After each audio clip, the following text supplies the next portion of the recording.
자, 요번에 볼 게 이제 행위 이론 중에 합리적 설명 이론인데요. 292 페이지 남색체 관련된 내용을 이제 보겠습니다.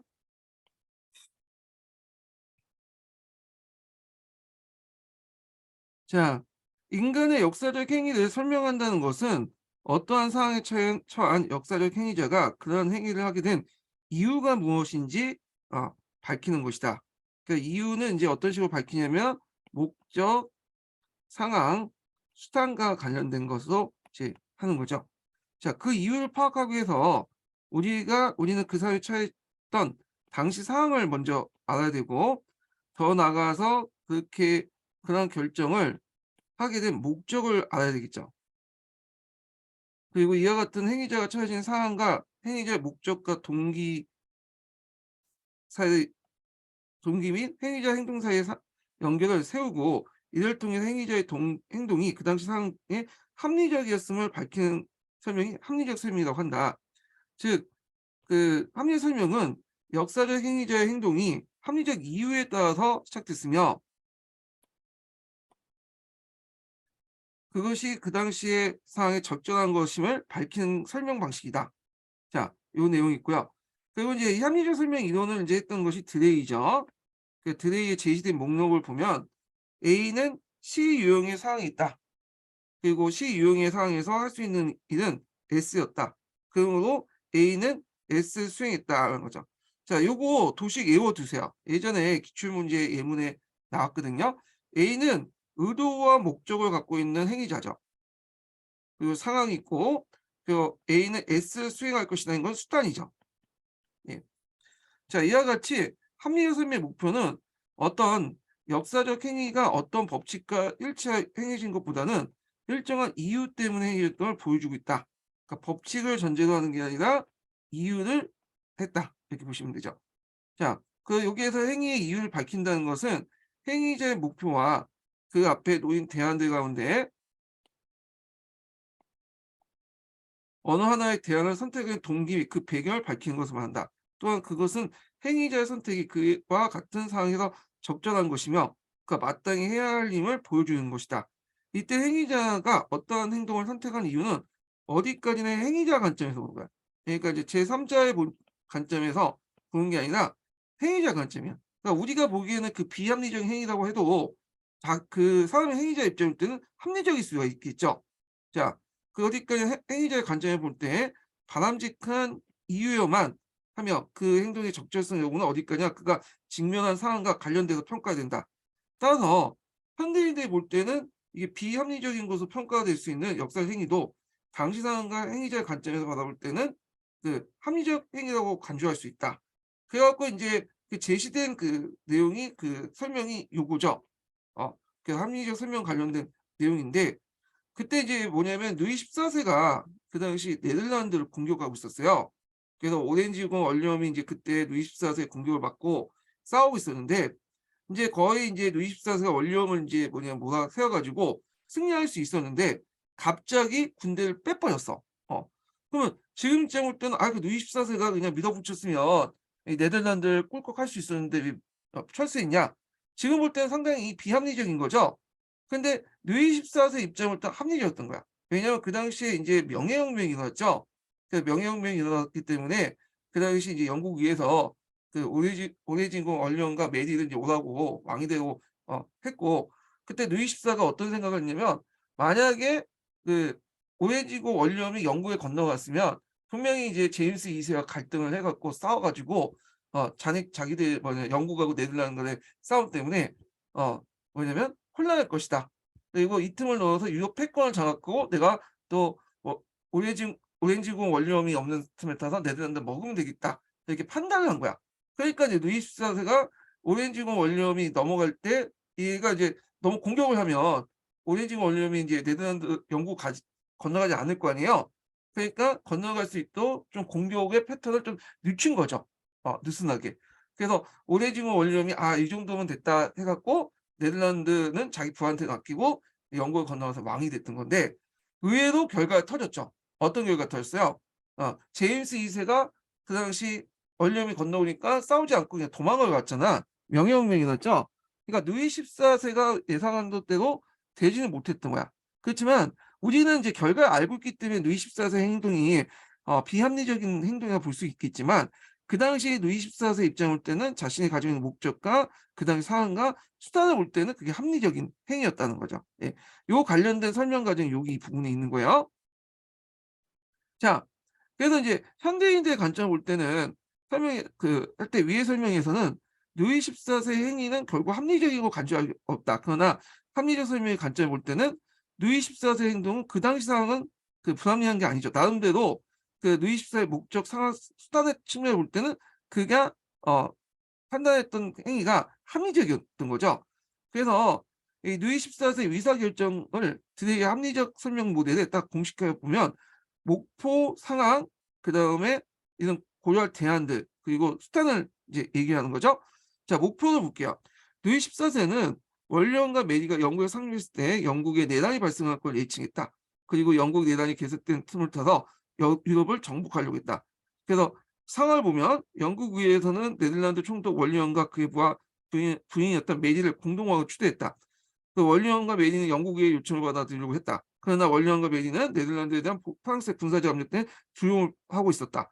이런 상황을 알고 있기 때문에 루이 14세가 얘가 이제 영국에 건너갈 수도 군사적 압력을 철수한 거죠.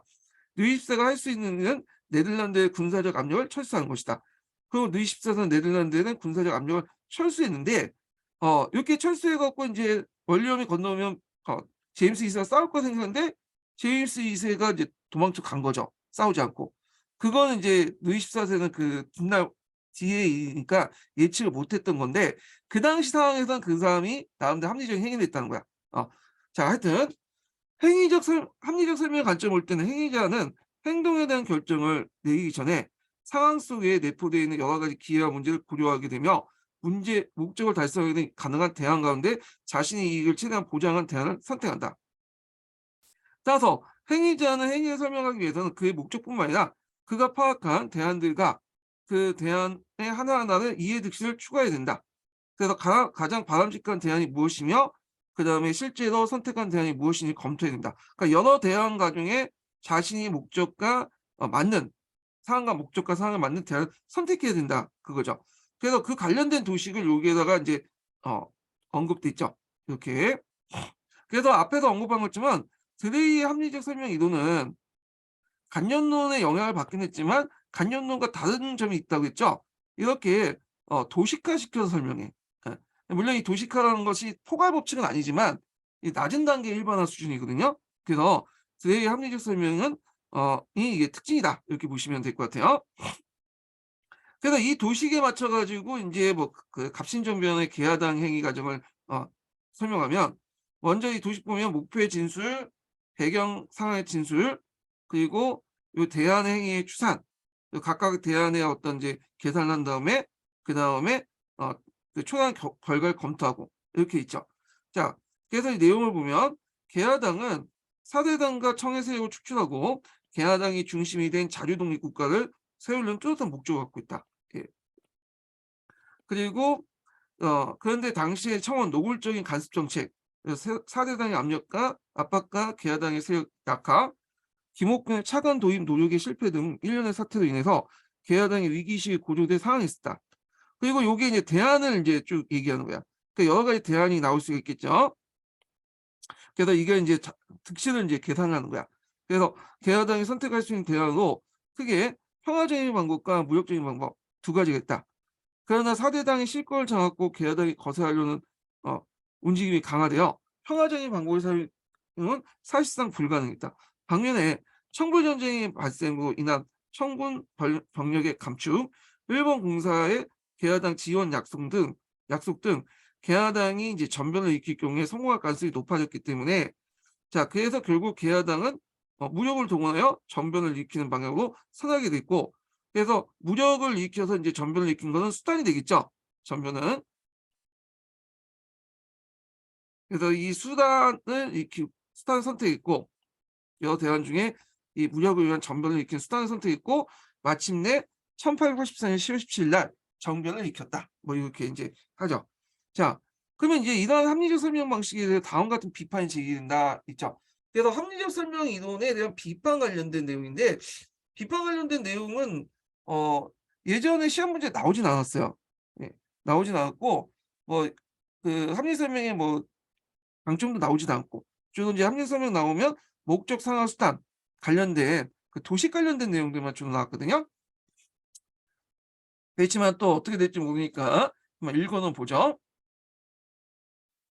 첫째로는 어떤 행동이 주어지는 환경에서 행위자가 할 적절한 일이라고 해서 그 행위자가 반드시 그와 같은 방식으로 행동할 걸 보증하는 것이 아니다.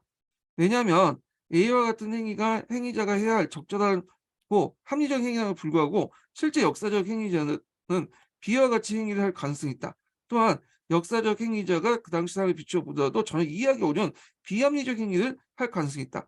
그래서 이 합리적 설명 이론의 문제점은 뭐냐면 비합리적이나 무의식적 행위를 설명하지 못한다는 거야.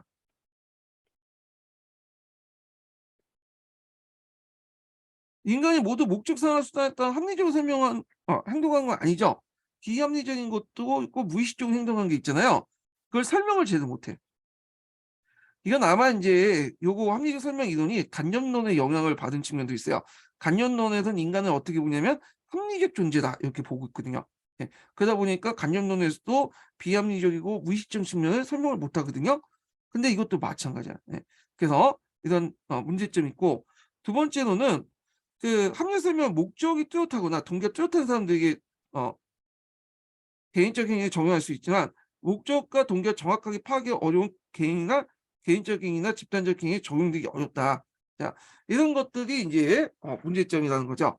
자, 그러면 이제 호용성에 대해서 인제 볼게요. 아마 나오려면 호용성 측면에서 나올 것 같아, 문제점보다. 첫째는 합리적 설명은 자연과학과 방법과 차별되는 새로운 방법으로 인간의 행위에 대한 설명을 추구함으로써 역사적 설명의 인간 행위의 중요성을 관심을 고양시키고 있다. 둘째로는 자 합리 설명이 인간의 역사적 행위에 대한 합리적 설명을 추구한다는 점에서 역사 교육의 목적, 내용, 방법의 통일성을 기할 수 있다. 이렇게 있죠. 그래서 각각 목적, 내용, 방법 관련된 내용이 나와요. 그래서 이제 목적 측면에서 보면 자 합리적 이게 목적이에요. 자, 합리 설명의 논리는 논리를 도입한 역사교에선 학습의 목적 자체가 어떠한 역사적 인물을 일정한 행위를 하게 된 이유를 밝히고 있으며 그 학습의 내용도 그 역사적 인물의 직면 사안, 그의 목적 동기나 혹은 행동의 과정을 밝히는 내용으로 구성된다. 수업 방법도 그 역사적 인물이 일정한 행동을 하게 된 이유와 과정을 상세하고 분석하면서 탐구하는 방식이 전개된다. 그래서 그 목적, 내용, 방법에 관련된 내용이 여기 다 있죠. 그래서 여기까지가 목적. 그다음에 여기가 내용, 음, 그다음에 마지막으로 수업 방법. 그런 것들이 뭐냐면 그 역사구의 목적, 내용, 방법의 통일성을 기할 수 있다라고 이제 설명하고 있어요. 여기. 자, 이와 같이 이제 합리적 설명의 논리를 도입한 역사 교육에서는 역사적 인물이 어떤 행위를 하게 된 합리적 이유를 밝히는 데 초점을 맞췄기 때문에 목적, 내용, 방법의 통일성을 추구한다고 볼 수 있다. 자, 그다음에 인제 어 세 번째로는 합리 설명의 과정은 역사 교육의 목표를 로서 중시되고 있는 의사결정 능력의 신장을 위한 학습의 과정을 이용할 수 있다. 자, 여기 의사결정 능력 신장 관련된 내용인데 요거 예전에 한번 노총의 석영천도 관련돼 갖고 합리 설명 이론 가지고 인제 나온 적이 있거든요. 요거와 연결돼서 좀 보시면 될 것 같아요. 그래서 역사적 행위자의 의사결정 과정을 알기 위해서 우리는 행위자의 목적과 동기 및 상황을 알아야 되고 그가 선택할 수 있는 여러 가지 대안들과 실제로 선택한 대안에 대해서 알아야 되는데 이것이 그대로 합리적 이론과 연결될 수 있다는 거죠.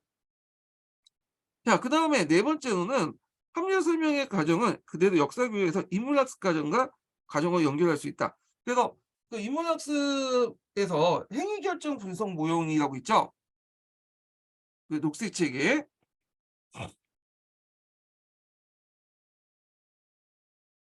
이 행위결정 분석 모형도 목적, 상황, 수단을 가지고 인문학습을 하잖아요. 자, 그거와 연결시켜서 보시면 될 것 같아요.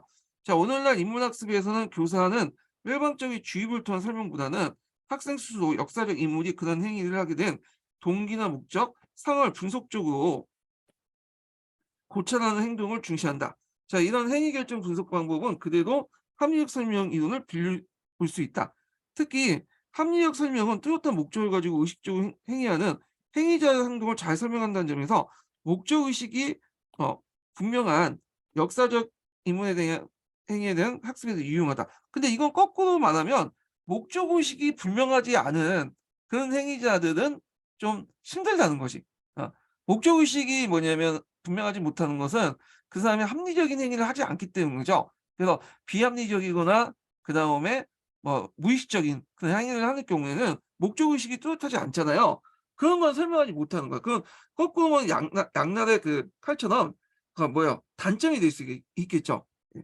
그래서 야 중학교 가 보시면 그 목적 의식이 뚜렷하지 않는 사람들이 많을 봐요. 예. 그래서 그걸 보고 '아 이게 합리적 설명 이론이 참 설명 그 이론이 참 적용하기 어렵구나.' 이런 생각이 들어. 중학교 제가 한번 1년 근무했더니 그 합리적 설명 이론보다는 성향적 설명 이론이 딱 맞더라고. 예. 하여튼 그래요.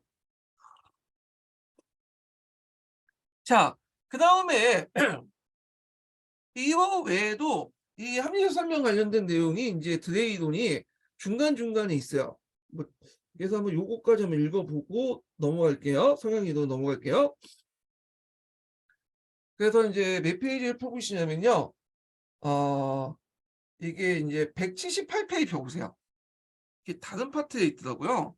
같이 묶어 놨으면 좋을 텐데 왔다 갔다 해.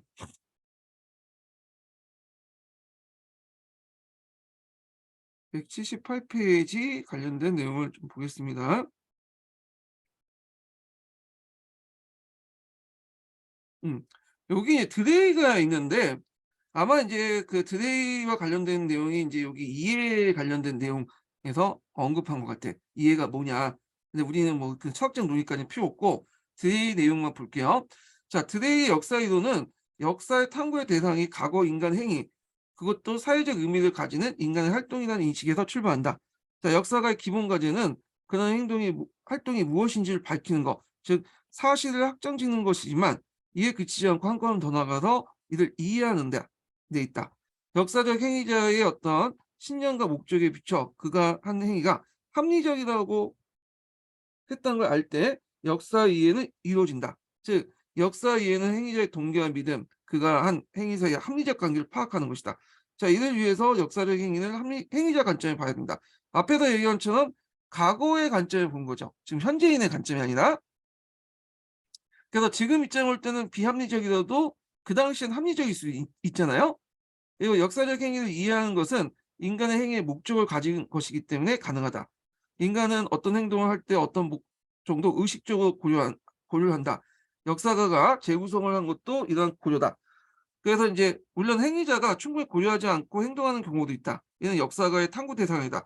자 이런 거는 아까처럼 이제 그 합리 설명 이론은 의식적이고 목적 지향적인 인간한테 많지만 그 뭐냐면 무의식적이고 비합리적 인간에게 받지 않다고 했잖아요. 근데 이런 것들은 역사가의 탐구 대상이 아니라고 인제 딱 선을 긋는 거야. 음. 그 역사가가 탐구하는 것은 행위자가 충분히 고려해야 할 행위를 내포하고 있는 구조다. 자 드레이는 인간의 행위를 행위자의 의도에 비춰 이해하면서 이를 도식하였다. 그래서 드레이가 인간의 행위의 설명에 대체로 다음과 같이 내용이 있다. 그러니까 앞에서 인제 했던 도식하고 비슷해요. 행위자는 이러한 사항이 있고 그다음에 그러한 상황에서 행위자가 달성한 목적이고 그리고 이렇게 자신의 상황을 이렇게 판단했고 결국에는 목적에 맞게 상황에 맞게 이런 방법을 선택했다. 이런 내용이야. 예. 그래서 행위자는 그런 행동을 했을 것이다. 이러한 설명은 어떤 행위가 법칙에 따라 이루어진 것보다는 주어진 이유 때문에 이루어진 걸 보여준다. 몇 번 강조했지만 이거 외워두시라고 했죠. 법칙이 아니라 이유다. 요 키워드. 예. 04년 기출에 나왔던 거예요.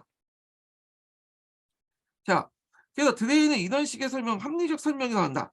관념론자들의 생각을 이어받아 드레이는 역사 이해를 왜가 아니라 어떻게 해가 대답은 왜 이것이 이런가 원인을 따지는 게 아니라 이게 어떤 식으로 진행됐는가에 관심 써. 왜냐하면 왜를 따지면 이게 뭐예요? 인과관계잖아. 법칙적이나 도식화가 되죠.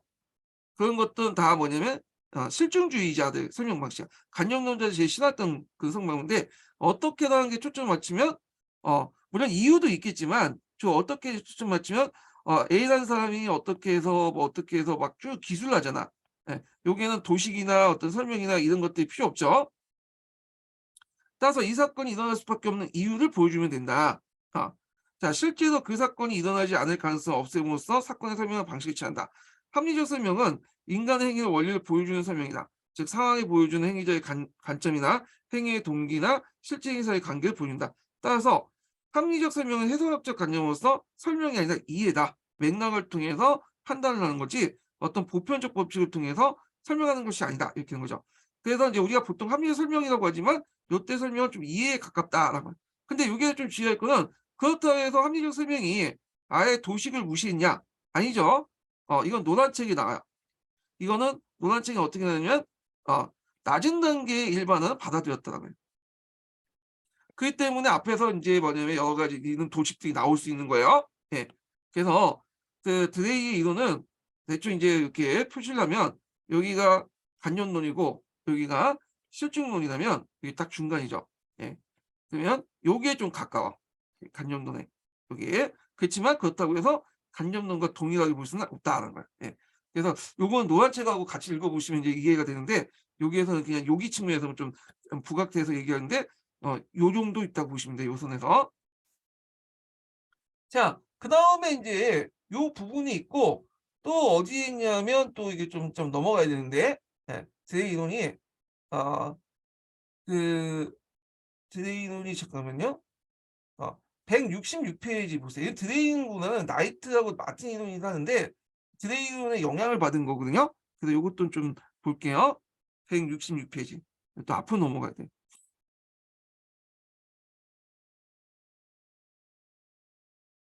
자, 여기 보면 라이트라는 사람이 있어요. 라이트. 라이트가 있고 이제 도나간이라는 사람이 있어요. 그러니까 드레인의 이론을 영향을 받은 사람이 도나간이 있고 라이트라는 사람이 있거든요. 도나간은 인제 뭐냐면 상황을 단순화시키고 이 사람은 목적을 되게 강조하는 거야. 근데 이제 라이트 이론은 목적은 그대로 놔두고 목적은 이제 있고 상황을 되게 복잡화시키는 거야. 그러니까 도나간은 상황을 최대한 줄이려고 했던 인물이고 그 라이트는 상황을 더 복잡하게 만들었던 사람이다. 이렇게 보시면 돼요. 그래서 이 라이트 이론이 여기 적혀 있어요. 어 그래서 도나간과 라이트도 드레이론하고 기본적인 구조는 똑같아. 목적, 상황, 수단. 그렇지만 도나간은 목적을 좀 더 분명히 하려고 하고 상황을 단순화시켰던 사람이고 이에 비해 라이트는 이 상황을 좀 복잡화시켜서 만들었다. 드레이를 좀 보강해서 그게 이제 뭐냐면 실제적 추론이라는 거예요. 음. 그래서 이제 나이트 이론은 이제 실제 추론을 가지고 3단 논법을 제시했다는데 요건 그냥 이런 사람이 있구나 하고 넘어가시면 돼요. 예. 예전에 객관식 기출문제 때 언급되긴 했는데 최근에 뭐 나오지 않으니까 그냥 넘어가시면 될 것 같고 그다음에 이 사람의 또 영향을 받았던 사람이 뭐냐면 마틴이라는 사람이 있어요. 예. 이 마틴도 기본적으로 드레이 이론을 받아들인 거야. 근데 드레이 이론을 좀 부족하다고 생각했나 봐. 그래 갖고 인제 자신 나름대로 인제 뭐냐면 그 이론을 제시를 했는데 이 사람의 이론도 드레이 이론을 기본 깔고 이렇게 추가한 거야. 한번 읽어 볼게요. 자, 마틴은 역사적 행위를 이해하려면 당시 상황을 보는 행위자의 관점만으로도 충분하지 않다. 그래서 마틴은 다음 같은 예를 통해서 역사의 성격을 강조했다. 이렇게 있는데 원시인 예가 있어요. 예. 그래서 이 원시인들이 이제 자신의 다리에 칼을 찌르고 막 그 상처를 치료하는 모습이 나오는데 여기에서는 이제 뭐냐면 그 사람의 관점뿐만 아니라 사회 문화적인 어떤 것도 중요하다는 거야. 그러니까 우리가 행위를 할 때 우리의 목적, 상황, 수단과 함께 더 추가할 것은 뭐냐면 그 당시의 어떤 사회 문화적 환경, 제 3의 시각도 중요하다. 그 얘기를 하고 있는 거야. 지금 이 원신 네, 예를 들면서 각자 읽어 보시고 밑에 볼게요. 그래서 상처를 치료하고 칼을 깨끗이 씻는 원신의 행위는 자신들에게 합리적이다. 그렇지만 인류학 지식이 없으면 그 합리성을 이해할 수 없다. 우리가 칼을 씻는 것은 의학 지식이 없는 사회에선 흔히 일어나는 단순히 주술적인 행위로 간주하기도 한다. 그러나 이는 원시인의 행위를 이해하는 것이 아니다. 자, 이 사례에서 상처를 치료하려고 했다는 목적과 칼을 씻었다는 수단을 제시한 것만으로 원시의 행위를 이해한 게 아니라 원시의 행위를 이해하려면 당시 상황과 관련된 인류학적 지식이 필요하다. 인류학적 지식은 뭐야? 그 원시인들이 뭐냐면 문화 같은 것들을 알아야 되겠죠. 어. 그래서 그런 점에서 마틴은 역사적 행위를 이해하려면 행위자의 목적 수단을 제시한 것만으로 충분하지 않고 행위자의 행동과 그 의미를 사회적 상황에 비춰서 이해해야 된다는 거야. 사회적인. 그래서 여러분들 이제 예를 들면 어 여러분들 임용 시험을 보잖아. 그래서 나름대로 그걸 합리적 이유를 대겠죠. 목적, 상황, 수단. 그래서 이유를 댔어. 근데 여기에도 한 가지 더 플러스 추가할 게 있다는 거야. 마틴의 의견. 이건 뭐냐? 사회적 상황이야. 왜? 임용 시험이냐? 자, 그만큼 교사라는 직업이 상당히 매력이 있고 안정성이 있기 때문에 사회적으로 그걸 원하기 때문에 보는 것도 있죠. 이걸 해야지 사회적 상을 더 추구해야지 뭔가 자신의 행위를 더 뭐냐면 완벽하게 설명할 수 있잖아요. 예. 그래서 마틴의 이론은 드레이의 합리적 설명 이론을 까는 게 아니라 그것을 좀 부족한 걸 보강했다. 이렇게 보시면 될 것 같아요. 예. 그래서 인제 뭐 보충했다라는 의미인데 요 의미인데 그냥 이렇게 뭐 마틴 이론이 나올 것 가능성은 없으니까 요 정도만 파악을 해 주시면 될 것 같아요. 자, 그다음에 인제 그 성향적 설명 이론으로 넘어가죠. 298 페이지로 볼게요. 298 페이지.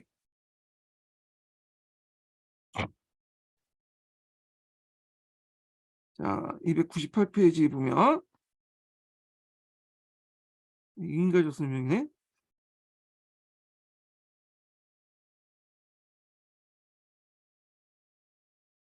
예. 자, 성향적 설명으로 넘어갈게요.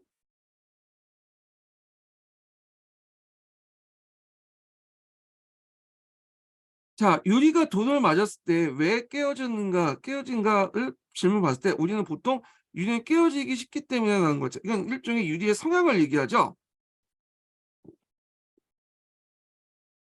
자, 이거는 유리의 성향적 속성을 지적한 것이다.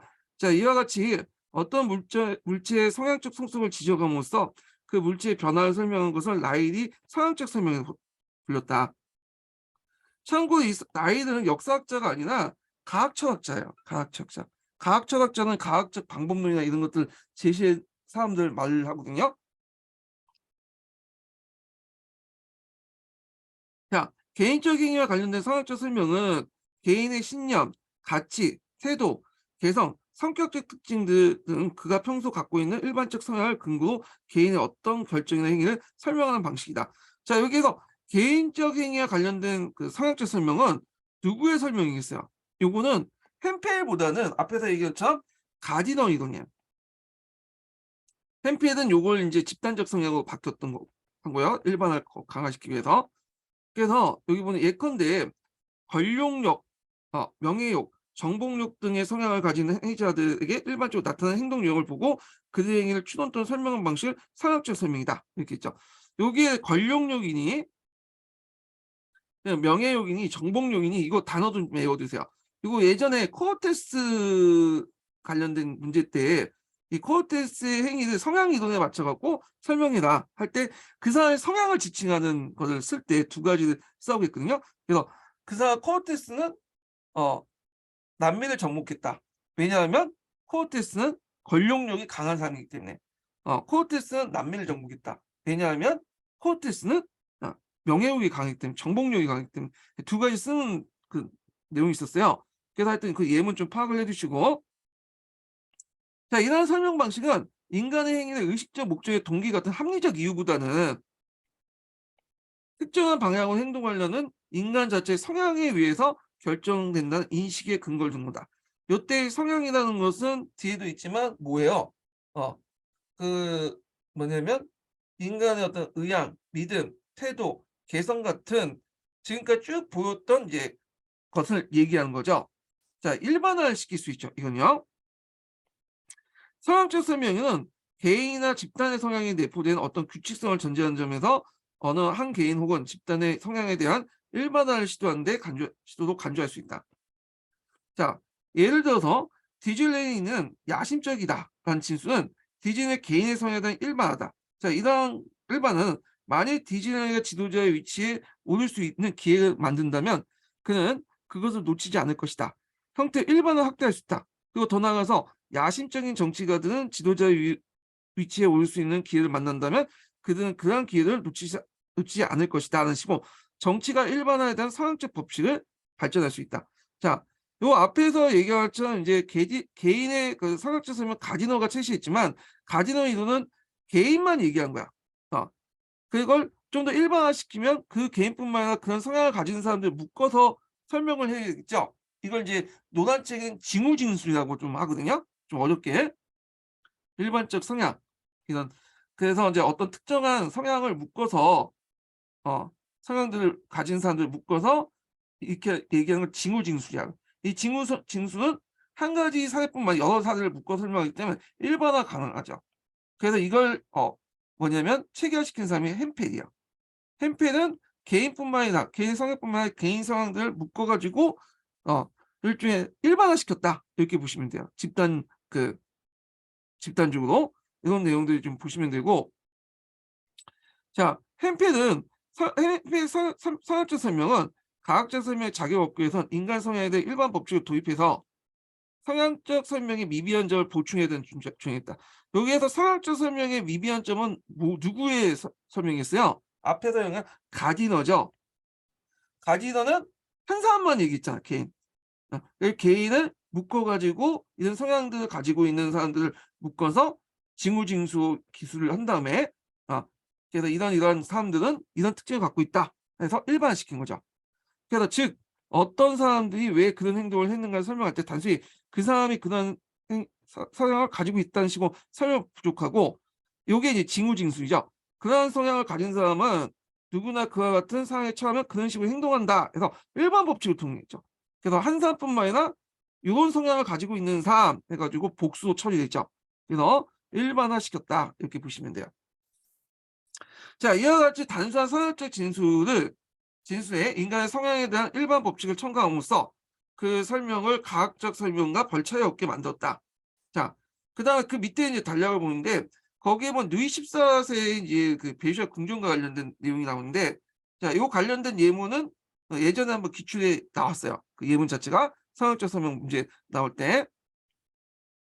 자, 성향적 설명의 원리는 역사 수업에서 강범위에게 이용될 수 있다. 자, 예를 들어서 루이 14세의 베르사유 궁전의 건축이나 주변 국가들에 대한 침략 전쟁을 설명하면서 태양왕의 위세를 나타내고자 하는 그의 가시욕이나 요 단어도 명칭 좀 외워두세요. 만약에 이제 성향적 설명을 이제 쓰라고 할 때 이런 특정 단어를 쓰시면 좋겠죠. 집어넣어갖고 가시욕, 허용신 다 성향과 관련된 거죠. 자, 그래서 설명한다거나 로벤스피어르의 이상주의 강신적이고 비탑적 태도를 언급하면서 공포정치의 설명 방식 모두 상업적 설명에 해당한다. 물론 이와 같은 이제 이러한 상업적 설명은 한국사의 경우에도 강범하게 적용될 수 있다. 그 앞에 언급한 갑신전배를 다시 예를 들면 합리 설명에서는 요거는 이제 파란책 내용하고 겹쳐 있는데 합리 설명에서는 개야당의 의도와 목적 등 사항을 검토하고 다시 이것을 개야당이 선택할 가능성이 여러 가지 대안을 관련짓는 방식으로 개야당의 갑신전배 이유를 설명은 일반적이다.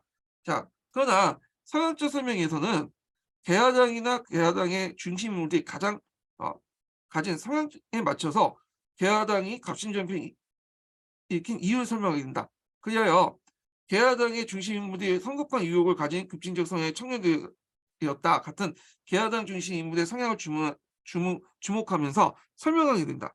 자, 위에 언급한 상황에서 그러한 목적과 동기를 가진 개야당의 갑신점을 익힌 것은 그 중심 인물이 급진적 성향을 가지고 있기 때문이다.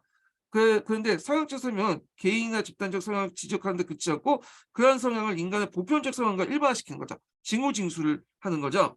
그 징후징수의 뒤에 나오는데 성급한 위협을 가진 급진적 성향의 젊은이들은 단순히 이제 그 개야당뿐만 아니라 개야당 같은 이런 급진적 성향의 젊은이들은 일반화시키죠. 복수도 해서 정봉과 같은 정치적 비상수단도 불사한다고 일반화다. 자, 요게 이제 뭐냐면 법칙을 집어넣은 거죠. 자, 이런 일반화는 인간 성향에 관한 일종의 법칙이라고 할 수 있으며 햄필의 주장에 따르면 이런 법칙이 추가할 때마다 갑신점이 발생한 이유는 더욱 정확하게 설명할 수 있다. 자, 그 밖에도 이제 우리나라 역사의 성향적 설명 방식은 다양하게 적용될 수 있다.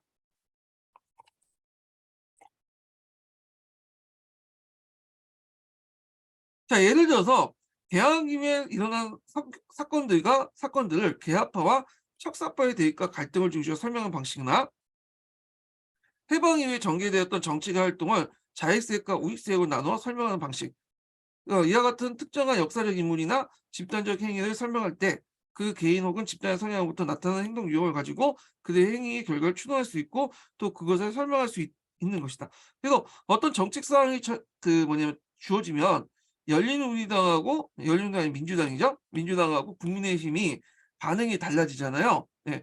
만약에 이제 뭐 동성연애 자들 결혼을 합법화시키냐 시키지 말아야 될 것이냐 논쟁할 때 좀 진보적인 민주당에선 이거 인정해 줘야 된다는 그 논리가 나오고 또 이에 반해서 이제 보수적인 애들은 국민의힘에서는 인정하지 말아야 된다는 논리가 나오잖아요. 우리가 이거를 뭔가 설명할 수 없지만 예측할 수 있죠. 왜?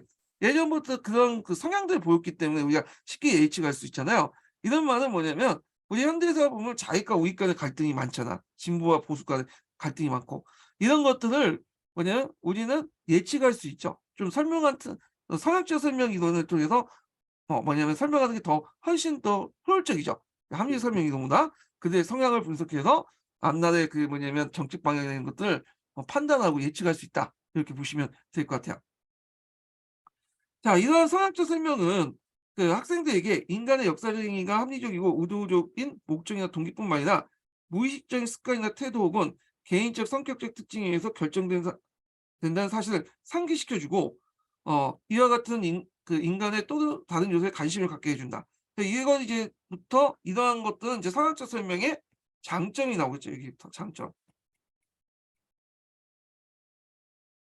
첫 번째가 학생들은 인간의 역사적 행위가 합리적이고 의도적인 목적이나 동기뿐만 아니라 무의식적 습관이나 태도 혹은 개인적 성격의 특징에 의해서 결정된다는 사실을 상기시켜 준다. 그와 같은 인간 행위의 또 다른 요소들에 관심을 갖게 해 준다. 그래서 앞에서 합리적 설명 이론은 무의식적인 습관이나 비합리적인 부분을 설명하지 못하는데 서양적 이론은 설명할 수 있죠. 무의식적인 행동이나 비합리적인 어떤 것도 다 성향으로 해 가지고 예측 가능하잖아. 자, 그다음에 두 번째로는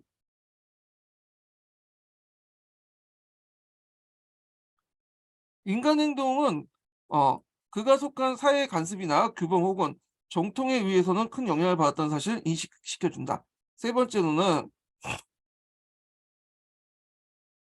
자, 역사 교과서뿐만 아니라 현실 사회 속에 흔하게 거론된 보수파, 진보파 혹은 우파, 좌파의 대립이 과거 역사뿐만 아니라 미래의 역사에도 큰 영향을 미칠 수 있다는 사실을 인식하고 객관적이고 균형 잡힌 의식이나 태도를 갖기 위한 노력하는 자세를 갖게 해 준다. 예. 앞에 이제 언급했던 거 연결해서 보시면 될 것 같고요. 자, 그러나죠. 예, 그러나가 이제 문제점이야. 예. 이 문제점이 시험 문제에 나와요. 자주 나와. 아, 그래서 성향 이론 나오면 거의 90%가 뭐냐면 문제점 쓰라는 거야. 문제점. 네. 그래서 이 문제점 볼게요.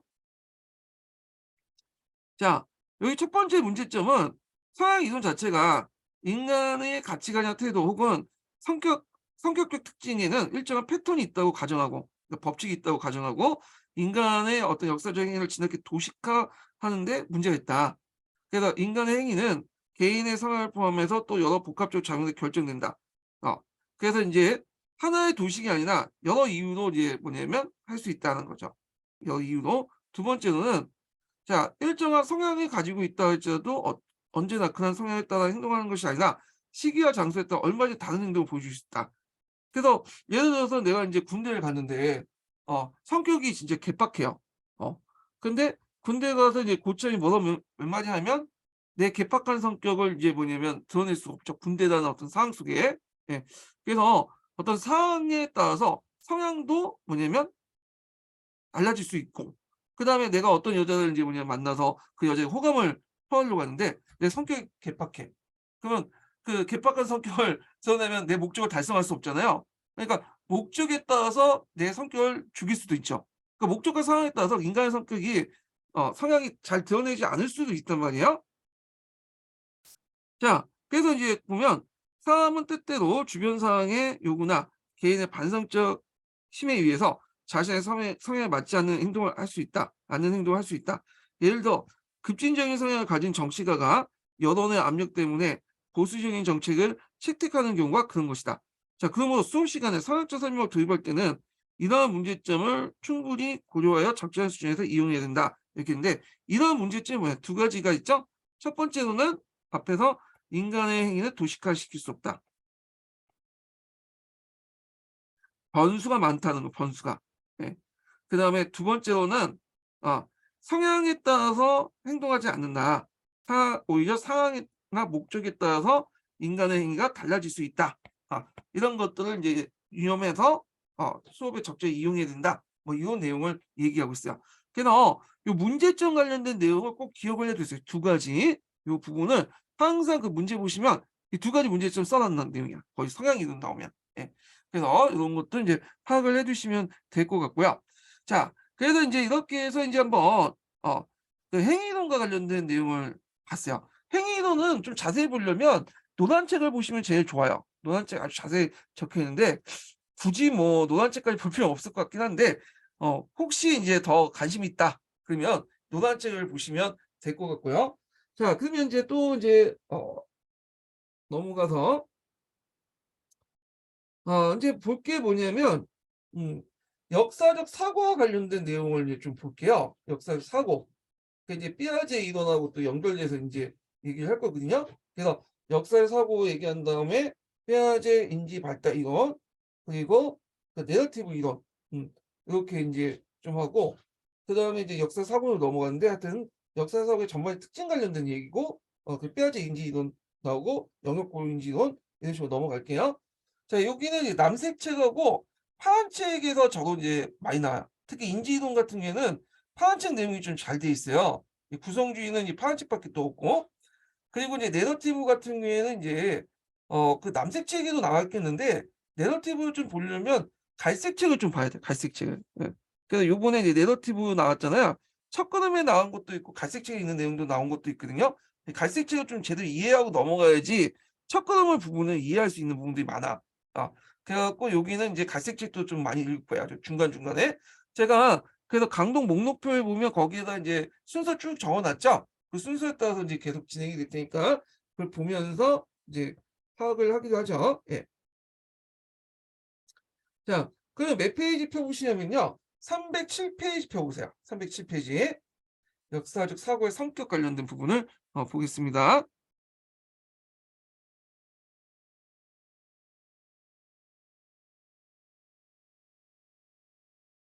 자, 여기 보면 역사적 사고의 성격이 있는데 그 앞부분은 그냥 쭉 읽어 보시고 여기에서 인제 좀 눈여볼 게 인제 마지막 단락인데 보편성과 다원성 관련된 내용이야. 보편성과 다원성. 예.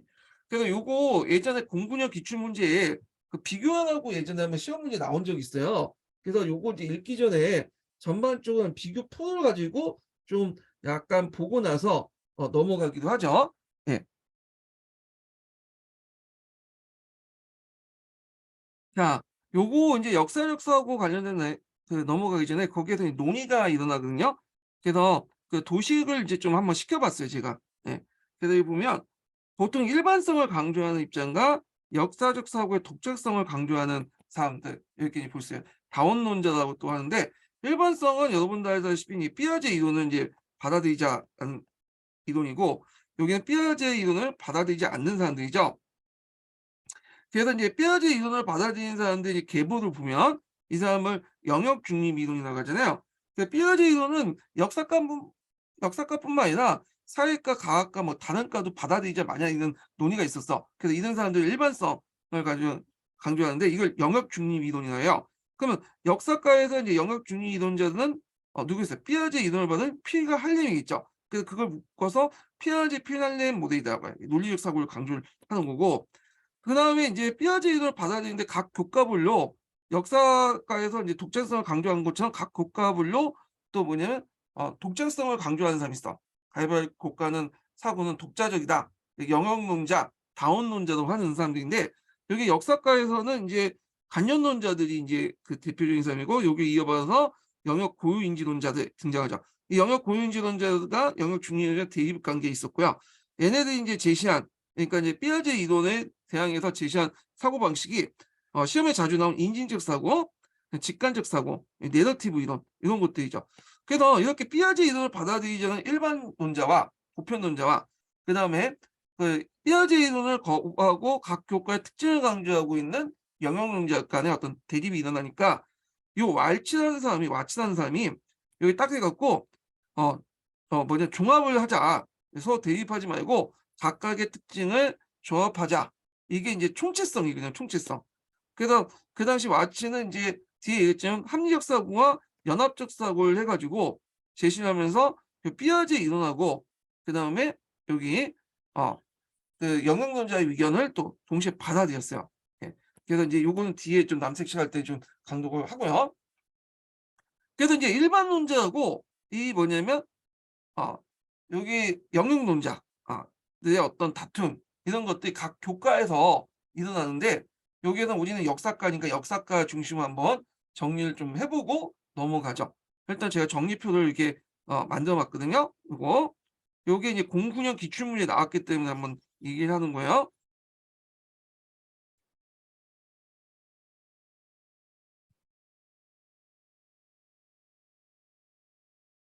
자, 여기 보면 이제 일반론자하고 영역론자 이렇게 있는데 자, 일반론자는 이제 영역 중립론자, 영역 고유론자 이렇게 보시면 돼요. 여기는 영역 중립, 영역 고 영역 잠깐만 갑자기 생각이 안 난다. 예. 영역 고유 이론자. 예. 고유 이론을 주장했던 사람인데 자, 여기 보면 일반론자들은 역사적 사고력 인식을 어떻게 하냐? 역사적 사고력은 일반적 사고력이다. 가학적 사고력이나 역사적 사고는 동일하다. 이렇게 생각을 한 거고 이 사람들 영역론자는 일반적 사고력과 역사적 독자적 사고력이 동시에 존재를 하는데 상대적으로 볼 때 역사적 독자적 사고력이 더 많다. 이 직관적 사고력처럼. 인지 과정을 보면 여기 보면 일반론자들은 이제 지각, 기억, 인과 분석, 분류, 추론 과정이 모두 다 동일하다. 다른 교과가 동일하다는 거야. 그래서 컴퓨터 정보 처리 과정은 비슷하다. 근데 영어론자는 사고 대상 인지 과정과 추론 과정이 동일하지 않다. 이 교과에 따라서 다르다는 거예요. 사회과 나눈 데는 사회과는 탐구학습 같은 그 방법이 맞고 역사 같은 경우에는 뭐 역할극이나 이렇게 내면을 강조하는 것들이 맞다. 그래서 어떤 인지 과정이라는 건 사고 내용에 의해서 결정되는 거지 모든 교과가 동일하게 적용되지 않는다. 이렇게 인제 보고요. 그다음에 역사적 사고력의 본질에서 인식론 측면에서 참고 방법을 되게 강조해. 예. 그래서 어떤 지식을 인제 인식론이라는 자체가 인제 어떤 지식을 만드는 과정을 얘기하거든요. 그래서 그 보통 일반론자, 가학과나 사회과에서는 탐구 방법을 강조하는 사회과학적 방법론 같이 근데 역사에서는 이런 탐구 방법도 있지만 내면의 이의를 강조하기 때문에 감정이입, 추체험, 구조적 상상 이런 것들을 강조해요. 그래 갖고 그 파란 책에서는 탐구 방법을 강조했는데 녹색 책에서는 탐구 학습 방법이 없잖아요. 그 이유가 뭐냐면 그때 당시에는 그 녹색 책이 나온 당시에는 융합에 반대한 그 흐름들이 역사 교육이 있었어. 그러다 보니까 요 영역론자들 입장으로 때는 탐구 학습 방법을 집어넣으면 안 되는 거야, 시뮬레이션이나. 그래서 그 녹색 책에는 탐구 학습법이나 시뮬레이션이 없는 거야. 근데 최근에 융합을 강조하다 보니까 요런 것들이 이제 탐구 학습법이나 시뮬레이션이 또 시험 문제에 나온 거죠. 자, 삐아제의 견해는 삐아제의 연령 발달 단계를 인정하죠. 연령 발달의 그 영역 중심 인지 이론인데 그래서 각 연령 단계 발달 단계에 따라서 그 있죠. 그래서 뭐 전조적기, 구치조적기, 조작기, 형식 조작기 지금 발달 단계 인정하잖아요. 그래서 이걸 뭐라고 하냐? 요번에 시험 문제 나왔던 게 파라다임적 사고라고 해. 예, 이걸. 이게 뭐냐? 예, 파라다임적 사고가. 음. 요게 이제 뭐냐면 예전에 한번 설명한 것 같은데 제가 요거는 이제 어떤 의미냐면 파라다임이라는 그 개념을 제시한 사람이 제임스 쿡이라는 사람이에요. 이 사람이 이제 예를 든 게 뭐냐면 그 예전엔 청동설이 있었죠. 코페르니쿠스 이전엔 청동설이 인제 대세였잖아요. 그래서 보통 이제 천문학 관련된 지식이 쌓일 때는 이 청동설 중심의 지식들이 계속 뭐냐면 쌓였어. 어 근데 인제 코페르니쿠스 이후에 인제 뭐냐면 지동설로 바뀌잖아요. 그래서 그 천문학 지식이 인제 청동설에서 지동설로 넘어갔단 말이야. 그래서 지동설과 관련된 지식이 또 유력된 거죠. 지금까지 계속. 그래서 제임스 쿡이 이걸 예를 들면서 청동설에서 지동설로 넘어간 예를 들면서 지식의 어떤 그 누적은 양적인 누적이 아니라 질적인 누적인다. 우리가 청동설에서 막 지식이 쌓인 건 별로 의미가 없죠. 근데 청동설 지동설로 넘어가면서 질적 전환이 일어나잖아요, 계기를 통해서. 그러면서 지동설에 또 뭐냐면 지식이 쌓이게 된 거죠. 그래서 지식의 큰 변화는 양적 누적이 아니라 어떤 계기를 통해 질적인 변화가 지식의 어떤 발전을 불러일으킨다. 이렇게 이제 하는 게 제임스 쿡의 이론이야. 이거를 인지이론에 적용한 거죠. 비유를 해갖고 적용한 건데 피아제는 어떻게 했어요? 전조작기, 구체적 조작기, 형식 조작기 하면서 각각의 단계에 넘어갈 때 질적인 어떤 전환이 일어난다고 했죠. 그래서 예전에 그 전조작기 때 나름대로 지식이 쌓여도 구체 조작기 넘어가면 이런 것들은 없어지고 구체 조작기에 맞는 또 지식이 쌓이고 그리고 형식 조작기 넘어오면 이런 게 없어지고 질적 계기 변화를 계기 위해서 형식적 조작기에 맞는 지식이 쌓이는 거죠. 예. 그래서 이걸 이제 뭐라고 하냐 파라다임적 사고라고 해요. 그래서 어떤 계기가 되면 어떤 단계 넘어간 계기가 되면 기존의 어떤 인지에서 쌓아온 그 지식들은 다 없어지고 정보는 없어지고 새로운 이제 인지 구조에 맞게 지식이 만들어진다는 거예요. 예. 그래서 이런 것들을 파라다임적 사고다 이렇게 보시면 될 것 같고요. 자, 삐아제 연령 발달 단계 인정하지 않죠. 영역론자들은. 그래서 내러티브 인증적 사고를 이제 가지고 얘네들은 지식의 어떤 양적 누적을 강조해. 그래서 있고 자 여기 주장한 사람들은 이제 교육학자, 철학자, 이 논리실증주의자들, 그다음에 영역론자, 역사교육학자, 역사학자, 간접론자들 이렇게 볼 수 있고 사고 요소, 사고 기능, 사고 과정, 사고 유형의 육성을 보면 연령 발달 단계에 따라 형성되기 때문에 모든 교과는 동일하다. 그리고 이에 반해 영역론자는 교과 내용과 밀접하게 관련돼 있기 때문에 각 교과마다 다르다. 육성 방법은 그 일반 논자는 개별적 역사적 사고적은 개별적 육성이 가능하다. 그래서 명시적 목적에 인해서 계획적 육성은 할 수 있다. 그런데 이에 반해 영역론자는 각각의 역사적 사고적은 개별적 육성이 불가능하죠. 다만 전체와 관련된 하위 범주를 둬서 특정 부분만 집중 육성할 수 있다는 거야. 그래서 앞에 이제 제가 또 얘기하겠지만 역사적 사고력 구성 요소가 네 가지가 있어요. 연대기적 파악력, 역사적 탐구력, 그 다음에 역사적 탐구력, 역사적 상상력, 역사적 판단력. 그래서 내가 만약에 역사적 상상력을 키우고 싶다면 역사적 상상력만 키울 수는 없죠. 다만 그 역사적 상상을 집중적으로 이제 육성하면서 거기에 부분의 다른 사고력을 뭐냐면 같이 할 수는 있죠. 예. 그래서 이렇게 하는 거지 하나를 똥 떼어가지고 그것만 집중적으로 육성할 수 없다 그거예요. 일반론자들은 어떤 이제 사고는 다 보편적이기 때문에 모든 교과에 전이가 가능하다. 근데 이제 영역론자는 모든 교과에 전이되지 않다. 다만 비슷한 교과에서는 전이될 수 있다. 왜냐면 이제 국어를 잘하는 애들이 역사를 잘할 수 있고 수학을 잘하는 사람들이 이제 물리나 화학을 잘할 수 있죠. 이렇게 비슷한 교과는 전이될 수 있다. 이런 입장이에요. 그래서 일반론자 입장과 영역론자 입장들의 차이점 기억을 해두시고 이게 이제 옆에 이제 영역 중리론과 그다음에 영역 고인지론과 또 연결돼 볼 수 있어. 이거 여기 좀 같이 하면 여기 연결돼 있는 거예요.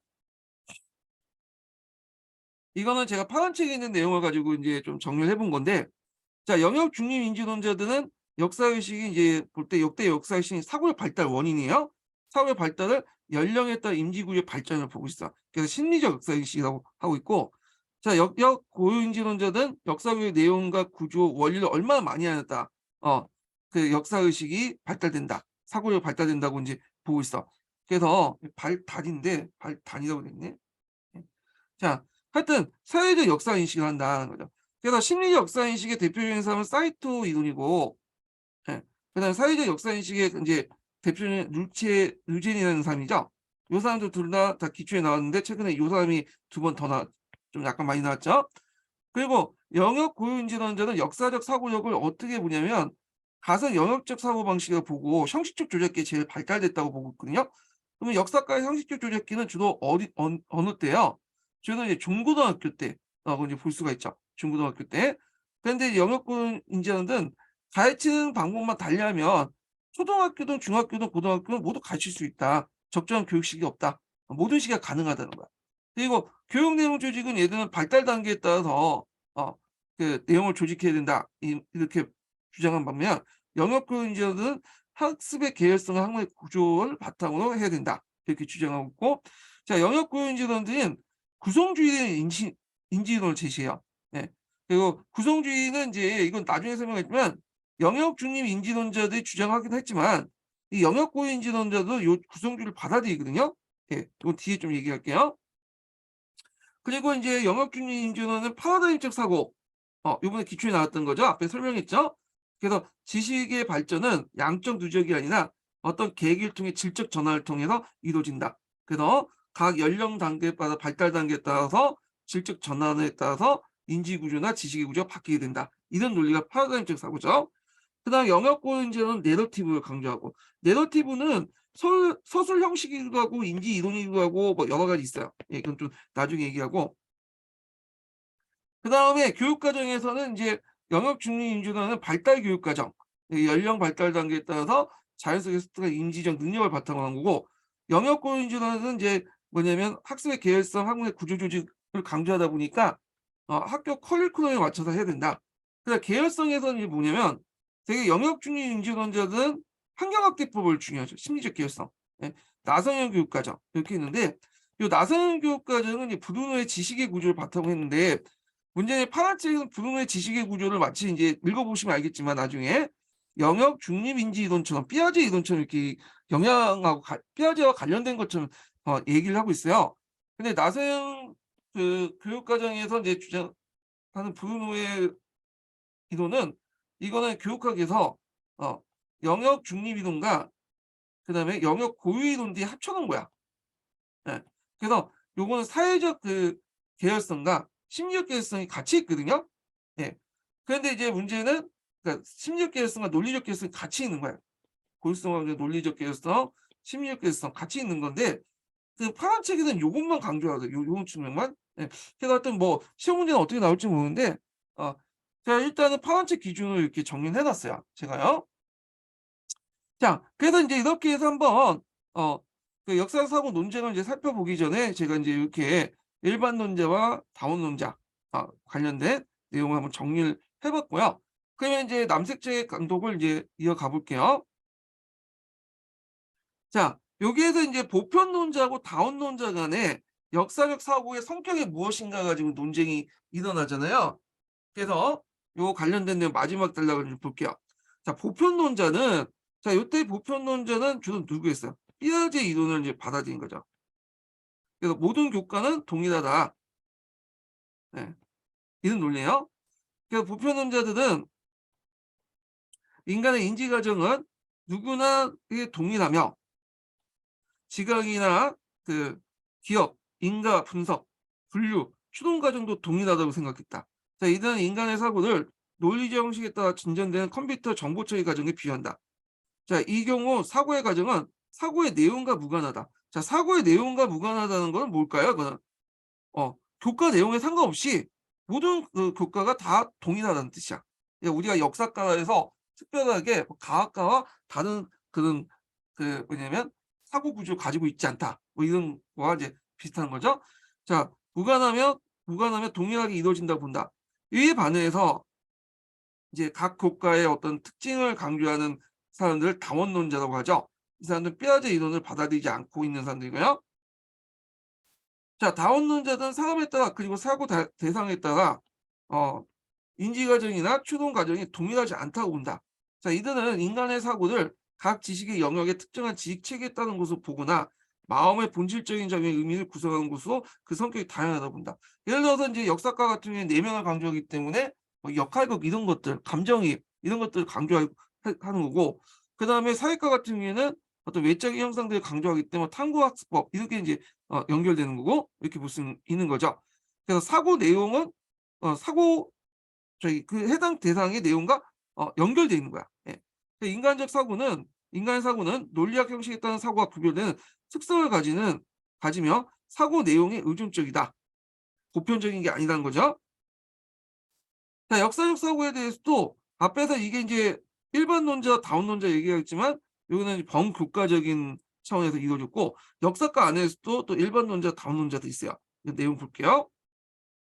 그래서 역사적 사고에 대해서 일반적 사고와 같다고 보는 보편론적 입장과 그냥 역사는 인간의 내면을 다루는 학문이기 때문에 일반적 사고와 본질적으로 다르다는 다원론적 입장이 있다. 각 이 다원론자는 역사과의 어떤 특성을 이제 반영을 하는 거죠. 그래서 이제 현재로는 두 견해 중 어느 쪽이 타당하다고 단정하기 어렵다. 자, 이러한 견해 차이는 역사적 사고 양면성을 반영하는 데 나오거나, 양면성을 반영한다는 거는 역사적 사고가 두 가지 측면이 있다는 거죠. 보편적 사고도 있고 그다음에 특수성도 있고 그런 거. 선후의 문제에 불과할 수도 있고. 그러니까 뭐 보편성을 더 우위에 둘 수 있고 또 특수성을 우위에 둘 수 있고 뭐 이렇게 있고, 역사적 사고의 진행 과정이 어떤 지점을 주목하냐에 따라서 결과에 대한 볼 수 있다. 자, 이런 측면에서 역사적 사고에 대한 와치의 견해도 주목된다. 와치는 어떤 견해냐면 보편성과 다원성을 뭐냐면 동시에 수렴한 거야.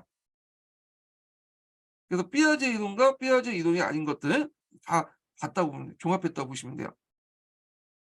자, 여기 보면 와치에 따르면 역사적 사고는 의식적이고 논리적인 사고와 상상과 직관을 토대한 영상적 사고란 두 개의 계통이 있다. 논리적 사고는 뭐예요? 보편적 사고죠. 모든 교과에 적용될 수 있는 보편적 사고. 그리고 여기 상상 직관을 통해 영상적 사고는 전에 우리 역사가에 있는 특수한 사고다. 네, 특성을 강조하는 거죠.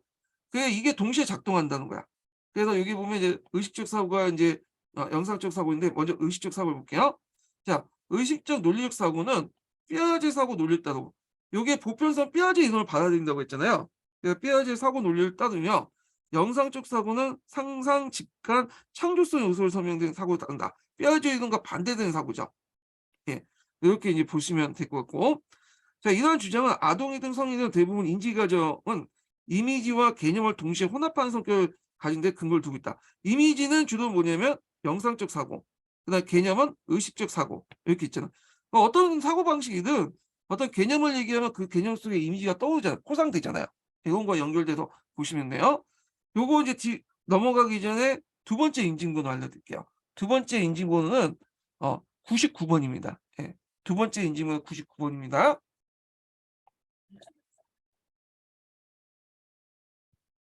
자, 그래서 지적인 사고는 합리적 사고와 영상적 사고를 요소가 혼합된 결과다. 그는 성인의 사고에 대해서 다음과 같은 모델을 제시했다. 이렇게 있죠. 그래서 이제 역사적 사고가 이제 있는데, 여기 보시면 이제 보면 의식적 논리적 사고의 한 계열이 있고, 그 다음에 여기 보면 이렇게 꿈 배경으로 해갖고 상상 창의성 같이 어 뭐냐면 어 영상적 사고 계열이 있어. 영상적 사고. 여기 이제 논리적 사고, 여기가 연상적 사고죠. 그래서 이건 뭐냐면 사고가 일어난다. 이렇게 보시면 돼요. 예. 그래서 마침 이 모델이 상상적 사고와 실제적 사고가 배타적인 것이 분리되어 있어서 상상적 사고를 하거나 아니면 실제적 사고를 하는 것을 보게 한다는 점에 문제가 있다고 지적했다. 그래서 이 모델은 뭐냐면 요 앞에 있는 내용이죠. 예. 요 모델이 상상적 사고가 하나 실제적 사고 대립된 걸로 보잖아요. 그래서 이 모델은 반드시 이렇게 있고, 그래서 그는 두 사고의 두 요소를 결합해서 대안 모델로 해 갖고 요걸 제시한 거야. 요걸 하면 요게 대립된 게 아니라 동시에 이렇게 진행이 되잖아. 이렇게. 그래서 논리적 사고와 연합적 사고가 동시에 진행되고, 요 논리적 사고는 과학적 사고를 의미하는 거고, 연합적 사고는 이제 뭐냐면 상상적 사고를 이제 얘기하는 거죠. 예. 그래서 이제 연합적 사고는 상상적 사고와 관련된 거죠.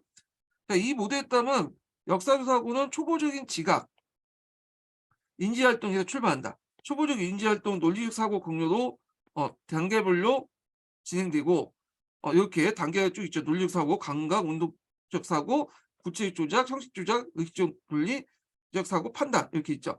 여기에 좀 눈여볼 게 이제 구체적 조작, 형식적 조작 이런 용어들은 피아제 이론을 받아들였다는 걸 이제 알 수가 있는 거죠. 그래서 초보적 지각 활동이 영상적 사고의 공유가 진행되는데, 꿈, 백일몽, 상상, 연상, 창조, 판단. 자, 그래서 여기에서 최종적으로 이제 공통적으로 이제 겹치는 부분이 어디예요? 결국에는 이 연합적 사고 등, 그다음에 여기 논리적 사고 등 최종적으로 뭐야? 판단이죠, 판단. 판단이 제일 높은 거야. 그래서 역사적 판단력이 앞에 있는 이제 다른 사고 요소보다 더 우위에 있다고 했잖아요. 마취도 마찬가지. 판단력을 되게 중요시했어. 자, 하여튼 이쪽 역사적 사고는 두 개의 경로 사고가 혼합되어 진행되며 최종적 판단을 내리게 되는 사고다. 그래서 이제 이 모델은 역사적 사고가 논리적이고 합리적 사고와 상상적인 사고 계통의 영상적 사고, 두 가지 성격을 동시에 가지고 있다는 걸 보여주고 있다. 역사적 사고를 기술할 때 우리는 통상적으로 일반적 사고와 대비된 측면을 강조하는 경향이 있다. 와치가 지적한 그 지각적 영상적 측면이나 브루노가 제시한 내러티브적 사고 측면에서 주목하여 역사적 사고를 규정하는 경우도 많다. 브루노가 이제 얘기했지만 브루노는 사고 형태를 내러티브적 사고하고 또 이번에 시험 문제 나온 파라다임적 사고 이렇게 두 가지를 제시했거든요. 이걸 얘기하는 거야. 그러니까 흔히 역사적 사고의 특성은 과거 사건 뒤에 숨어 있는 사람들의 사상을 추측하는 사고이며 사건의 유사성보다 개별성, 다양성을 관심을 두는 사고로 규정하는 경우가 많은데 이것도 사고의 지각적, 내러티브 측면을 강조한 것이다. 자, 이러한 경향은 역사적 사고의 특징을 한다는 측면에서 당연한 거긴 하지만 그렇다고 해서 역사적 사고가 인지적 측면을 무시하거나 일반적 사고와는 전혀 다른 사고라고 단정지을 수 없다. 그러니까 역사적 사고는 일반적 사고의 범주에 들어가는 사고 요소도 가지고 있으면서 동시에 그런 범주에 속하지 않는 역사 상상이나 직관적 방법 사용을 사고 요소 가지고 있기 때문이다. 그래서 이제 앞에서 언급한 것처럼 여기 영역론자들도 역사적 사고가 뭐 일반적 사고는 없고 역사의 독자적 사고만 있다. 이렇게 얘기는 하지 않아요. 얘네들도 역사적 사고 두 가지 요소가 있다고 보고 있죠. 일반적 사고력과 역사의 독자적 사고력 두 가지 있는데 다만 어디에 초점을 주는 거야? 역사의 독자적 사고력에 초점을 주는 거죠. 예. 요런 거 이제 연결시켜서 이제 보시면 될 것 같아요. 자, 그래서 인제 요게 있는데 그다음 거는 이제 각자 보시고요. 그다음에 인제 볼 게 뭐냐면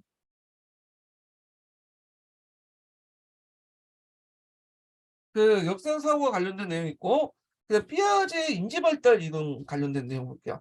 피아제 인지 발달 이론은 파란책에 있는 내용이 남색 책보다 좀 정리가 잘 돼 있어요. 먼저 이걸 읽고 나서 이걸 기본으로 닦고 나서 그다음에 남색 책에 있는 이 피아제 필갈레 모델이나 이걸 읽어야지 좀 이해가 되는 부분이 많거든요. 예. 그래서 피아제 인지 발달 이론 8장 부분인데 파란 책 239 페이지 잠깐 펴 보세요.